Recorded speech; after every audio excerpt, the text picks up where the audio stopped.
قال الله تبارك وتعالى في كلامه المجيد قل لا أسألكم عليه أجرا إلا المودة في القربى صدق الله العظيم إن الله وملائكته يصلون على النبي يا أيها الذين آمنوا صلوا عليه وسلموا تسليما محمد سے پڑھنے کی السلام علیکم یا سیدی یا رسول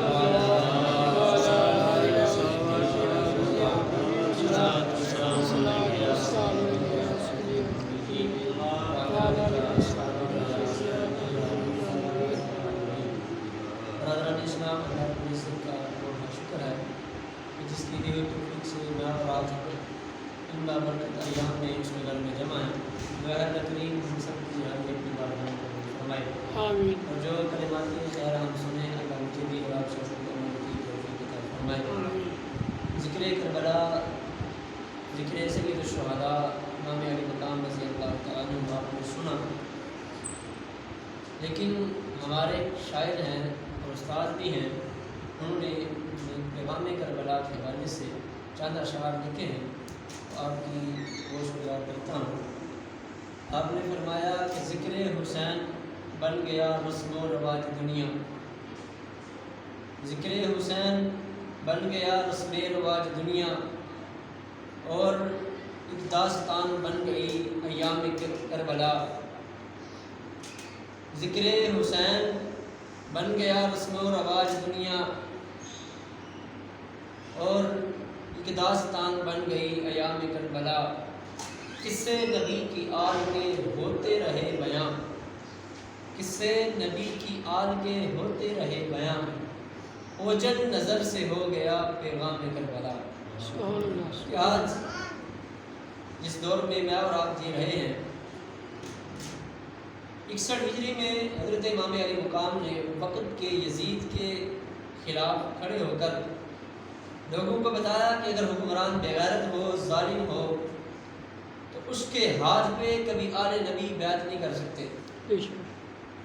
آل نبی کا جتنے بھی اس دور کے اندر صحابہ کرام رضوان اللہ علیہ مجمعین تھے، اس وقت میں بیعت لینے کا جو مسئلہ تھا اس کا مطلب یہ ہوتا تھا کہ بھئی میں وزیر اعظم بنا ہوں، میں امیر المومنین بنا ہوں، میرے سیاست وید کے اندر تم بھی شریک ہوں گے کہ اگر خدا نہ خواستہ میں کوئی ظلم کروں گا، میں کوئی اچھا کام کروں گا، میرے اچھے کام کے اندر بھی اور برے کام کے اندر بھی تم شریک ہوں. اب جو تو نیک ہوتا تھا، سیدنا ابو بکر صدیق رضی اللہ تعالیٰ عنہ امیر المومنین بنے، تو آپ نے جمعہ میں اعلان فرمایا بھئی مجھے مسلمانوں نے اپنا امیر مقرر فرمایا ہے، جس نے میری بیعت کرنی ہے وہ آ کے میری بیعت کر لے. اب سارے صحابہ نے بیعت کی، سیدنا عمر فاروق امیر المومنین بنے تو تب بھی سب نے بیعت کی، مولا علی شیر خدا بنے تو تب بھی سب نے آ کر بیعت کی. لیکن جب یہ یزید تخت پر بیٹھا تو اس نے اس کو جن احباب سے پریشانی تھی کہ بھئی یہ لوگ جو ہے میرا رستہ روکیں. اب کردار خود کا گندا ہو تو بندہ دوسروں کے اوپر کیچڑ اچھالنا شروع کر دے، تو یہ انسان کی اپنی بدبختی ہے. اب یزید نے کیا کیا، جن احباب سے ان کو پریشانی تھی، اس کو پتا تھا کہ بھئی یہ فلاں جو شخصیات ہیں یہ میرا رستہ جو ہے وہ روکیں، یہ مجھے روکنے کی کوشش کریں گے، میں اگر ظلم کروں گا، گناہ کروں گا تو یہ میرا رستہ روکیں گے. اب انہوں نے اس یزید نے کیا کیا، انہی تینوں اشخاص کو خفیہ طور پہ پیغام رساں بھیجے کہ ان سے کہا کہ بولو کہ بھئی میں امیر المومنین بن گیا ہوں تو میرے ہاتھ پہ بیعت کرو. اب رات عشاء کی نماز حضرت امام حسین نے مسجد نبوی میں ادا فرمائی تو یزید کا قاصد آپ کے پاس آیا اور آ کر کہنے لگا کہ جناب آپ کو جو ہے وہ ولید بن عتبہ بلا رہے ہیں. اس وقت جو مدینے کا گورنر تھا وہ ولید بن عتبہ تھا. آپ نے فرمایا اس وقت ولید کا مجھے بلانا جو ہے مجھے اچھا نہیں لگا. حضرت زبیر بن عوام، عبداللہ بن زبیر رضی اللہ تعالیٰ عنہ بھی وہاں تشریف فرما تھے. اب حضرت عبداللہ بن زبیر کہنے لگے جناب اس وقت جو عشاء کا ٹائم بھی گزر گیا، جو عتبہ نے آپ کے پاس پیغام بھیجا ہے یہ کوئی اچھی خبر نہیں ہے. حضرت امام حسین نے فرمایا مجھے لگتا ہے کہ یہ حضرت امیر معاویہ جو ہے انتقال کر گئے اور یزید جو ہے وہ حکمران بنا ہے اور اس کی خواہش ہے کہ وہ مجھ سے بیعت لے لیں۔ تو صحابہ نے کہا جناب اگر یہ مسئلہ ہے تو آپ ایسا کریں، چند جوانوں کو ساتھ لے جائیں، اگر خدا نہ خواستہ کوئی ان پن کرے تو آپ اونچی آواز سے بولنا اور ہمارے ساتھی جو باہر کھڑے ہوں گے وہ اندر آ جائیں گے اور جو مشکل حالات ہوئے تو وہ کنٹرول کر لیں۔ حضرت امام حسین نے کہا بھائی مجھے کسی بندے کا ڈر نہیں، اللہ کا شکر ہے میں شیر خدا کا لال ہوں، میری رگوں میں خون رسول ہے، میری رگوں میں شیر خدا کا خون ہے، میں کسی سے ڈرنے والا نہیں ہوں۔ صحابہ نے کہا جناب یہ تو بات پر حق ہے، آپ واقعی کسی سے ڈرنے والے نہیں ہیں، لیکن مسئلہ یہ ہے کہ یہ آپ کی عزت کے اوپر، آپ کے کردار کے اوپر وہ حملہ نہ کریں، وہ آپ کو کوئی نقصان نہ پہنچائے۔ معاملات طے ہوئے لیکن لوگوں نے حضرت امام حسین رضی اللہ تعالیٰ عنہ، آپ نے فرمایا بھی اگر میری بیعت لینی ہے تو میں چپ چپا کے بیعت نہیں کروں گا، میں سر عام بیعت کروں گا تاکہ لوگوں کو پتہ چلے کہ بھئی حضرت حسین نے جو ہے وہ کسی بندے کی بیعت کر لی۔ اب یہ معاملہ رفع دفع ہوا، حضرت امام حسین رضی اللہ تعالیٰ عنہ کربلا کے میدان میں بھی گئے اور وہاں جو کچھ بھی ہوا اب سارے آپ نے سن رکھا ہے، لیکن مسئلہ یہ ہے کہ جس مقصد کی خاطر حضرت حسین گئے تھے اس مقصد کو ہم نے بلا دیا۔ اس طرح شاعر نے کہا نا بھئی قصے نبی کی یاد کے ہوتے رہے ہیں اور نظر وجل سے ہو گیا پیغام کربلا، کہ جو پیغام کربلا تھا وہ ہماری نظروں سے اوجھل ہے، ہم نے صرف قصہ کوئی کہانیاں من گھڑت قصے سننے شروع کر دیے اور چند آنسو بہا کے کہہ دیے بھئی میں نے 10 محرم کا دن منا لیا اب میں سارا سال جو ہے ویلا ہوں، یا ہم نے 10 محرم کا ختم دلایا اور کہا کہ بھئی اب مجھے سارا سال ہی چھوٹ ہے تو میں چپ کر کے گھر میں جو کچھ مرضی کرتا رہوں، مجھے کوئی پریشانی نہیں۔ لیکن ایسا ہرگز نہیں ہے۔ حضرت امام حسین رضی اللہ تعالیٰ عنہ نے جو یزید کی مخالفت کی تھی، جو آج ہم یزید کی مخالفت کرتے ہیں اس وجہ سے نہیں تھی، آج تو ہم یزید کو صرف حضرت امام حسین کا قاتل سمجھ کے اس کے ساتھ برا سلوک کرتے ہیں، اس کو سمجھتے ہیں کہ یہ بدبخت ہے، ازلی دشمن ہے علیہ رسول کا۔ لیکن جب حضرت امام حسین نے آپ سے ٹکر لی تھی، آپ نے اس کے مخالف اٹھے تھے، تب یزید کا یہ جرم نہیں تھا، تب اس کا جرم وہ تھا جو آج ہمارے معاشرے کے اندر پائے جا رہے ہیں، جو آج ہمارے حکمرانوں کے اندر پائے جا رہے ہیں، جو آج ہمارے بڑے سے بڑے لیڈر کے اندر پائے جا رہے ہیں۔ وہ برے فعال کیا تھے، وہ برا کردار کیا تھا؟ حضرت امام حسین رضی اللہ تعالیٰ عنہ کیوں اس کے خلاف اٹھے؟ حالانکہ باقی بھی حکمران تھے، باقی بھی حضرت امیر معاویہ رضی اللہ تعالیٰ عنہ کے دور حکومت میں آپ نے 20 سال گزارے، کبھی بھی آپ نے یہ نہیں کہا بھئی یہ قرآن و سنت کے خلاف ہے، کیونکہ وہ چلتے سنت کے مطابق تھے، ان کا اٹھن بیٹھن، ان کا طرز زندگی رسول اللہ کی سنت کے مطابق تھا، آپ نے کسی کی مخالفت نہیں کی۔ لیکن اس بندے کی مخالفت اس وجہ سے کی یہ رسول اللہ کی حدود کو پامال کرتا تھا، یہ جو اللہ نے حدودیں قائم کی ہیں ان کو پامال کرتا تھا۔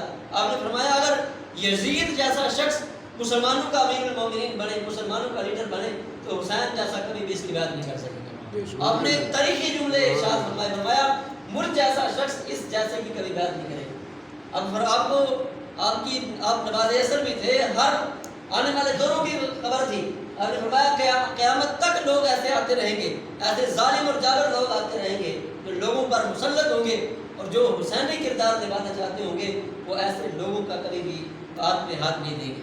اب جو حضرت حسین رضی اللہ تعالیٰ عنہ نے بیعت کا مسئلہ تھا، اس کا مطلب آج کل کی جو عرب ممالک کے اندر، اس کے اندر جو ہے وہ دور خلافت ہے، وہاں حکومت خلافت چلتی ہے، لوگ آج بھی بیعت کرتے ہیں وہاں پہ۔ لیکن جمہوری ملکوں کے اندر جو بیعت کا دوسرا نام آیا ہے وہ ووٹنگ سسٹم آیا ہمارے ملک کے اندر۔ یہ ووٹنگ کے ذریعے ہم کہتے ہیں بھئی ہم فلاں بندے کے حق میں جو ہے وہ بیعت کرتے ہیں، فلاں کو ووٹ دیتے ہیں، اس کا مطلب ہے ہم فلاں کے حق میں بیعت کرتے ہیں۔ اب اگر ہم جس کے حق میں بیعت کر رہے ہیں، جس کو ہم ووٹ دے رہے ہیں، اگر اس کا کردار واقعی حسینی ہے تو پھر سمجھ لیں کہ ہم سارا سال جو ہے وہ حضرت امام حسین کے کردار والے شخص کو جو ہے سپورٹ کر رہے ہیں۔ اگر ہم نے ایسے شخص کو سپورٹ کیا ہے جو شرابی ہو، زانی ہو، جو کتے لڑاتا ہو، جو لڑائیاں کرواتا ہو، کنجریاں نچاتا ہو، جو شراب سر عام پیتا ہو اور ہم اس کے ووٹر اور سپورٹر ہوں، تو پھر سمجھ لیں کہ ہم حسینی کردار ادا نہیں کر رہے، بلکہ ہمارا کریکٹر جو ہے وہ اس بندے کو ہم سپورٹ کر رہے ہیں جس کے خلاف حضرت امام حسین رضی اللہ تعالیٰ عنہ نے تلوار اٹھائی۔ اب معاملہ یہ ہے کہ ہم سارے ہی یزید کو برا بھلا کہہ رہے ہیں، لیکن جو اس کے کرتوت تھے اس کی طرف نہیں آتے۔ ہم آتے کیوں نہیں؟ کیونکہ وہ برائیاں ہمارے اندر بھی پائی جاتی ہیں۔ آج ہمارے ایک دوست نے تحریر لکھی ہے فیس بک کے اوپر، انسٹاگرام کے اوپر انہوں نے اپلوڈ کی ہے، بڑی پیاری تحریر۔ انہوں نے کہا کہ بھئی حضرت امام حسین کا جو قتل کیا یزید نے، وہ آج برا اس لیے ہے کہ وہ قاتل امام حسین. آج اہل تشیع حضرات بھی، عوام اہل سنت بھی، علماء دیوبند بھی، سارے مکتبہ فکر کے لوگ یزید کو برا کہہ رہے ہیں صرف کس وجہ سے اس نے امام حسین کو قتل کیا. لیکن اس کے پسے کچھ دو حوالات تھے جو وجہ بنی تھی مخالفت کی، جو وجہ بنی تھی کہ اتنا ظلم و ستم ہوتا، آپ اتنا صبر طے کر کے گئے اور میدان کربلا کا مارکا آیا. اس کے پیچھے وجوہات کیا تھی؟ وجہ صرف یہی تھی کہ امام حسین یہ چاہتے تھے کہ اگر امت کا لیڈر جو ہے وہ بدبخت ہو، ذلیل ہو، وہ کتے نچارا ہو، کتے نہلاتا ہو، کتوں کے ساتھ پیار کرتا ہو، کتوں کی لڑائیاں کراتا ہو، جانوروں کی لڑائیاں کراتا ہو اور رقص اور سرود کی محفلیں منعقد کرتا ہو، تو ایسا بندہ مسلمانوں کا لیڈر بننے کے قابل نہیں ہے. اس وجہ سے امام حسین نے جو ہے وہ آواز حق جو ہے وہ سر بلند کی. اب ہمارے اس ملک کے اندر کیا کچھ نہیں ہو رہا، لوگوں علمی درسگاہوں کے اندر بدتمیزی کے نام پہ طوفان پا دیا جا رہا ہے اور بڑے لوگوں کے گھروں میں چھوٹی چھوٹی بچوں کے اوپر ظلم و ستم ہوتا ہے اور خبیث علاج تک نہیں کرواتے، حتیٰ کہ کیڑے پڑ جاتے ہیں جسم پر اور بچیاں بیچاری انتقال کر جاتی ہیں. اور یہ ہمارے ملک کے حوال ہے.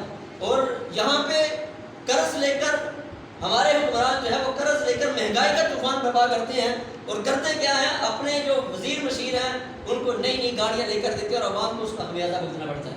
اور آج کے اس دور میں اسی ماہ کے اندر جو ہمارے بجلی کو بلوں کے اندر اضافہ ہوا ہے، یہ بھی ہمارے حکمرانوں کی نااہلی ہے. وہ خود تو عیاشیاں کریں گے، وہ خود تو 2,000 کی یونٹیں مفت میں کھائے جاتے ہیں، لیکن ہمیں کہتے ہیں عوام اگر 200 سے زائد یونٹ آیا تو یہ اس کو اوپر 8,000 بل پڑے گا، اس کو 7,000 بل پڑے گا. یہ بل ہمیں کیوں بڑھ رہا ہے؟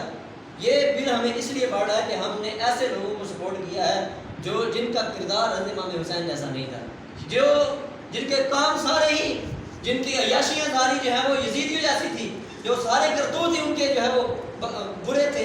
آج ہم نے ان کو سپورٹ کیا تھا، اس وجہ سے آج ہمارے اوپر برا وقت آیا.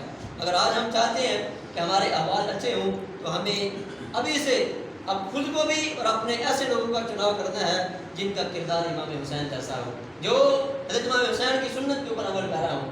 آج ہم اگر اپنے گریبان میں جا کے ہم صبح سے لے کر شام تک کیا کچھ نہیں کرتے، ہم سارا دن محفل میں بیٹھے رہیں تو ہم نعرے حسین کے ماریں گے، لیکن جو ہی محفل سے اٹھ کر جائیں گے تو ہم گھر میں جائیں، اگر دودھ بیچیں گے تو آدھے ہی ہم ملاوٹ کریں گے، اگر ہم دکان پہ سودا بیچ رہے ہوں گے تو وہاں ہم کم کھولیں گے، اگر ہم منڈی میں جائیں گے تو وہاں بھی ہم کیا وہ ڈبل کرپشن کر کے مال جو ہے وہ بیچیں گے اور کبھی خراب اور اچھا مال مکس کر کے بیچیں گے. یعنی یہ ہمارے خود کے کردار ہے. ہم کہتے ہیں ہم برا بلا تو چلو گرو کو ان کا تو قصور ہے ہی، لیکن اب سب سے زیادہ قصور ہمارا ہے جو ہم نچلے لیول کے لوگ ہیں. کسی نے کہا تھا بھائی بچہ وہی ہے جس کو موقع نہیں ملا، باقی جس کو موقع ملا اس نے ظلم و ستم کی انتہا کر دی، اس نے چھوڑا نہیں ہے، جس کو مل گیا اس نے چھوڑا نہیں، اور جس کو نہیں ملا بس وہی بندہ بچا ہے. لیکن ہم بھی اس برے نظام کے کچھ حصہ دار ہیں. ہم نے خود کو بھی ٹھیک کرنا ہے، اپنے گریبان کے اندر بھی جھانکنا ہے کیا ہمارا کردار. اگر ہم نعرے حسین کے مارتے ہیں، دیگیں حسین کی پکاتے ہیں، ہر 10 محرم کو ہم سبیلے میں لگاتے ہیں، پانی بھی لگاتے ہیں، تو دیگیں چڑھاتے ہیں، آیا کہ ہم اگر حسین کے نام کی دیگ پکا رہے ہیں تو اگر کام ہمارے یزیدیوں جیسے ہوں تو کیا حضرت حسین کی بارگاہ میں ہماری یہ نظر و نیاز قبول ہوگی یا نہیں ہوگی؟ اور ہمارے علماء تو لکھتے ہیں کہ اگر کسی بندے نے خالد رسول کے حق میں اظہار ثواب کیا تو وہ تو بڑے بے نیاز ہیں، وہ تو اپنے اوپر کسی کا احسان نہیں رکھیں گے. قیامت کے دن پہ خود اللہ کی بارگاہ سے وہ مطالبہ کریں گے کہ مالک اس بندے نے میرے لیے سورہ فاتحہ پڑھی تھی، اس بندے نے میرے لیے جو ہے وہ قرآن کریم کی تلاوت کی تھی، اس کے حق میں ہماری بخشش جو ہے وہ قبول فرما. وہ تو بندے کا احسان نہیں رکھیں گے. لیکن اگر کردار ہمارا ویسا نہ ہوا جیسا رسول اللہ کے امتیوں کا ہوتا ہے، اللہ کے نبی علیہ السلام کا تو یہاں تک فرمان ہے جس نے میری ایک سنت ترک کی اس کا میرے ساتھ کوئی رشتہ نہیں ہے. من ترک سنتی فلیس منی. آج اگر ہم صبح سے لے کر شام تک اپنے ایک دن کا محاسبہ کر دیں تو ہم کتنی سنتوں کے تارک ہیں. میرے نبی علیہ السلام کا فرمان ہے جو کم توڑتا ہے اس کا میرے ساتھ کوئی تعلق نہیں ہے، جو بڑوں کا ادب نہیں کرتا اس کا میرے ساتھ کوئی تعلق نہیں ہے، وہ ہم میں سے نہیں ہے. جو اپنے والدین کے ساتھ برا سلوک کرتا ہے اس کا ہمارے ساتھ کوئی رشتہ نہیں ہے. اب ہم اپنے ہی گریبان میں جائیں گے کہ آیا کہ کل کو اگر اللہ کے نبی علیہ السلام کی بارگاہ میں حضرت امام حسین ہماری سفارش کرنے لگتے ہیں اور اللہ کے نبی علیہ السلام فرمائے یہ تو والدین کا بے ادب تھا، یہ تو کم توڑتا تھا، یہ تو ملاوٹ کرتا تھا، اس کا تو میری سنت میری امت سے تعلق ہی نہیں ہے، تو پھر ہم کس کی جانب جائیں گے؟ پھر ہم کس سے جا کے فریاد کریں گے؟ تو میرے پیارے عزیز دوستو، وہاں کوئی موقع نہیں ہوگا، وہاں کوئی معافی نہیں ملے گی. یہ اللہ نے دنیا دار العمل بنائی ہے. یہاں ہم نے جو کچھ کرنا ہے وہی یہیں کرنا ہے.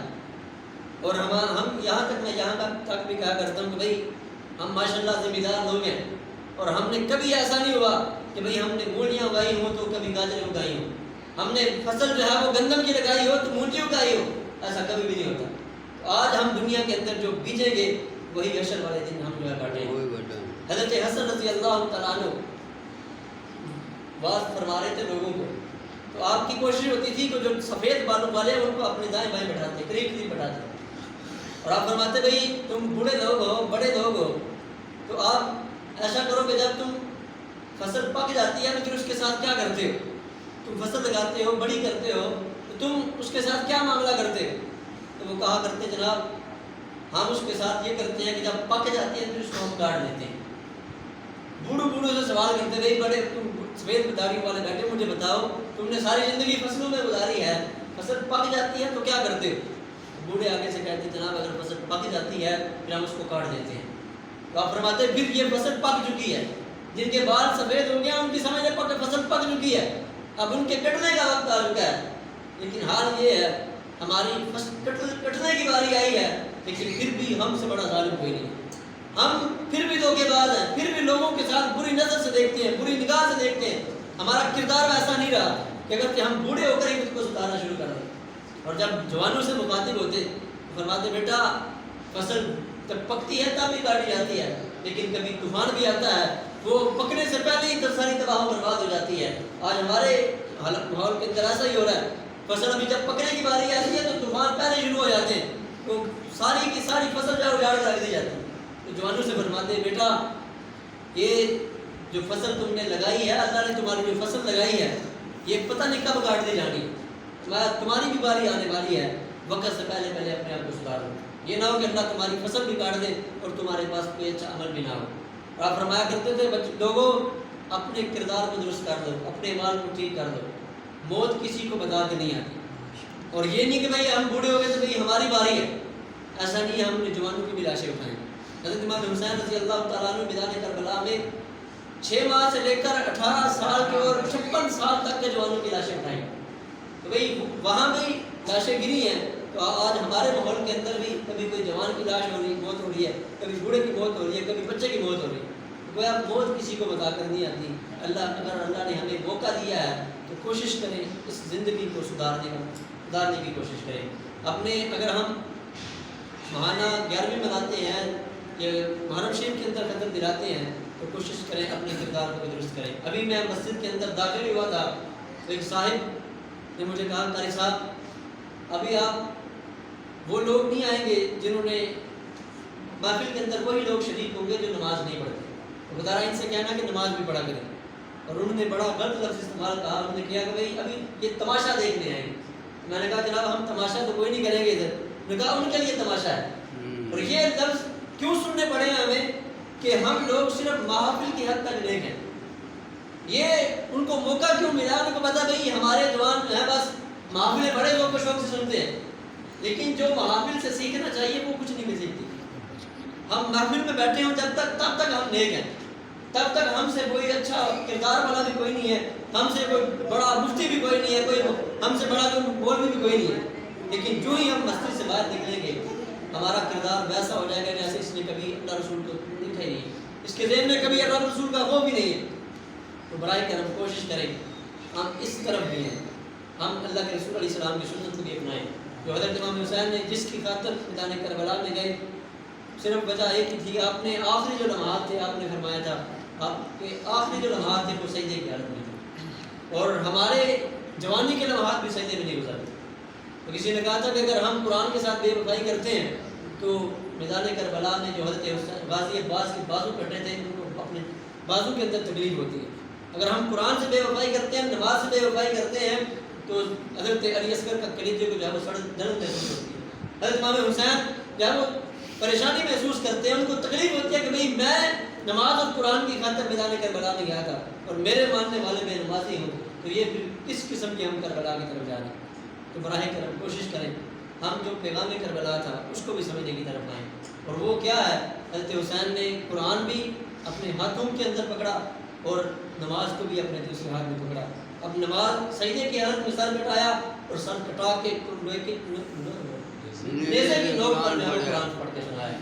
بتانا یہ مقصود تھا کہ بھئی میں جا رہا ہوں اور سجدے کی حالت میں جا رہا ہوں، لیکن میرا قرآن کے ساتھ رشتہ اتنا مضبوط ہے کہ میرا سر تن سے جدا ہو گیا لیکن قرآن سے میرا رشتہ ٹوٹا نہیں.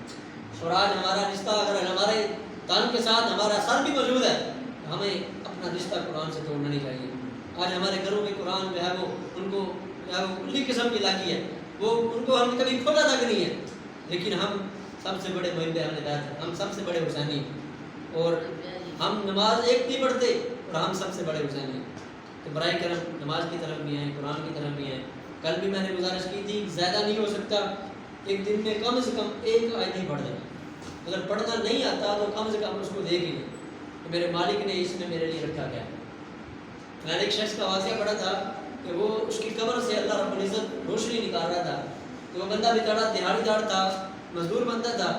لوگوں نے جب یہ معاملہ دیکھا کہ بھئی اس کی قبر سے جو نور کی شعائیں نکل رہی ہیں، تو اس کی عورت کے پاس گئے، کہا بھئی تیرا جو مالک تھا یہ تو اتنا نیکوکار نہیں تھا، یہ تو سارا دن محنت مزدوری کرتا تھا، اس کا کون سا عمل تھا کہ اس کی قبر سے روشنی نکل رہی. ماں نے کہا شوہر میرا کرتا تو کچھ نہیں تھا، لیکن جب بھی قرآن کھولتا تھا پڑھنا بھی نہیں آتا تھا، لیکن ایک ایک سطر پہ انگلی پھیرتا جاتا تھا. کہتا تھا مالک مجھے پڑھنا تو نہیں آتا لیکن یہ بھی حق ہے، یہ بھی حق ہے، کہ تو نے ہر بات سچ لکھی ہے لیکن میں نہیں جانتا جو بھی لکھا ہے تو نے حق ہی لکھا ہے. اس کو پڑھتا، دیکھتا، سینے سے لگاتا، چومتا، محبت کرتا.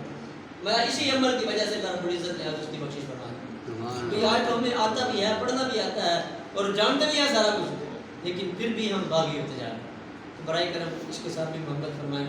آج اگر قرآن کل قیامت کے دن قرآن کی ہماری سفارش فرمائے گی. اگر آج ہم اس سے محبت کریں گے، نماز سے محبت کریں گے، یہ ہماری قبر کے اندر جب ہمارے ساتھی ہوں. اللہ کریم صلی اللہ تعالیٰ ہم سب کو اپنے قرآن کے ساتھ، اپنی نماز کے ساتھ اپنا رشتہ مضبوط کرنے کی توفیق عطا فرمائے. اور ہمیں جس پیغام کو حضرت امام حسین نے کربلا کے اندر چھوڑا تھا وہ پیغام ہمیں اپنانے کی توفیق عطا فرمائے.